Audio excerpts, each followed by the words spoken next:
हम अहीं मीनू झा गोर लगै छी समस्त मिथिलावासी के। एकटा बेटी विवाह गीत लऽ कऽ उपस्थित छी। संग दऽ रहल यऽ श्रीमती नीलम झा। धन्यवाद। जय मिथिला, जय मैथिली।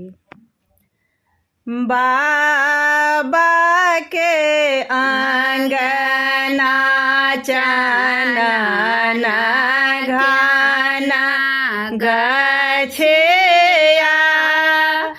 बाहे गेल शीतल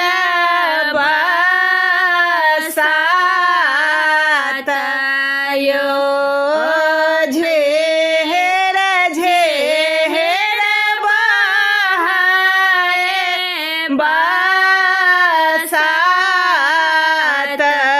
यो ताहे तारा बाबा पलंगा ओछा